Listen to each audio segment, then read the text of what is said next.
Welcome back to the channel.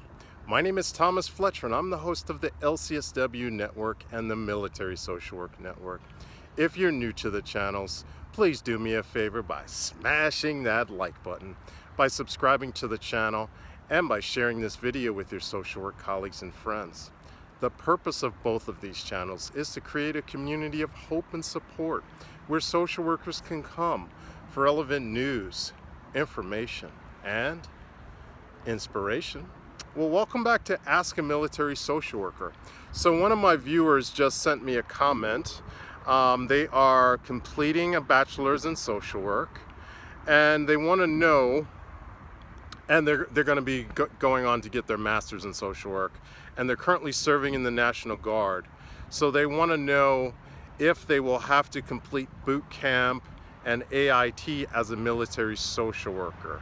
And they also want to know what kind of places they could be deployed to and things like that. So first of all, thank you for the questions. Thank you for the comment. This is, I believe, Eilish Neff. Forgive me if I butchered your name, but I do appreciate you sending me your questions. So great question. To serve as a military social worker, I'm going to speak for the Army because I'm an Army social worker.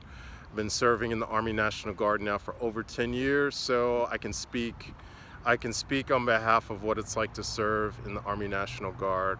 Okay, so I'll speak to that.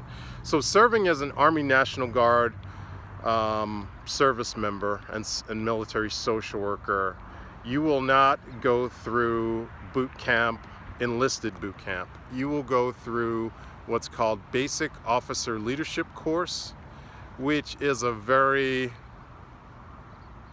it's probably a vanilla version of the enlisted boot camp. That's probably the best PC way of saying that. So you will learn basic, and it's designed, it's Basic Officer Leadership Course is designed in mind for service members that are coming in as direct commission officers, okay? And actually, when I joined, that was pretty much the only, well, that was the first primary military education that I went through after I was commissioned. But now there's another course that you will have to do if you're coming in as a direct commission soldier, and that's called the direct commissioning course, and that is another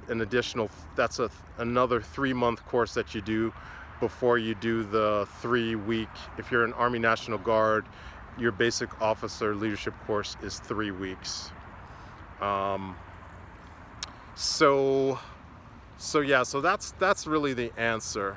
You are going to go through, if you're coming in as a direct commission, you're going to go through that, I think it's 3-month direct commission course, and then you're going to do the 3.5 week Basic Officer Leadership course. Okay. And your other question was, where could you be deployed to as a military social worker? You really could be deployed anywhere, especially if you're active duty. You could go wherever the unit is going, and if your position is on the, I think it's called the DMD, that's kind of the roster for the service members that are on the deployment. For example, last year I deployed with the Combat Aviation Brigade, and we deployed to Kuwait, Iraq, Saudi Arabia, Syria, for Operation Inherent Resolve.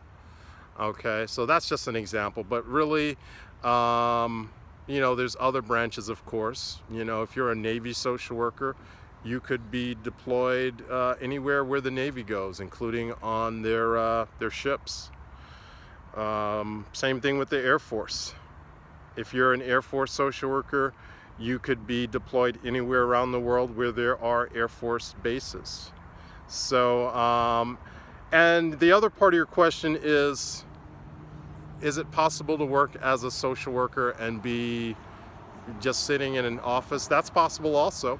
If you're active duty and you're serving in a military treatment facility, you could spend a good majority of your career in a military treatment facility. These are military hospitals that are spread across the country.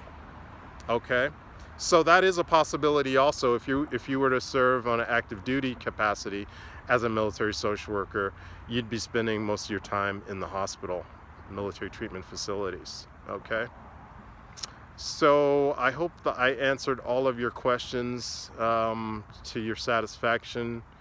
Again, I want to thank you for sending me your questions, and I would invite other social workers in training, send me your questions. You know, if you aspire to be a military social worker, whether in the Army or in the other branches, send me your questions. I love answering them, and I do my best to answer them. And when I don't know an answer, I'll just tell you guys, hey, you know, I don't have that experience, and I can certainly check and talk about it. But I hope I was able to answer your questions, Eilish Neff. I want to thank you all for watching this video. To all the social workers and other licensed mental health professionals, thank you for the work that you do every day for your clients, for your agency, and for the profession. Please continue to support each other and yourselves. Bye for now.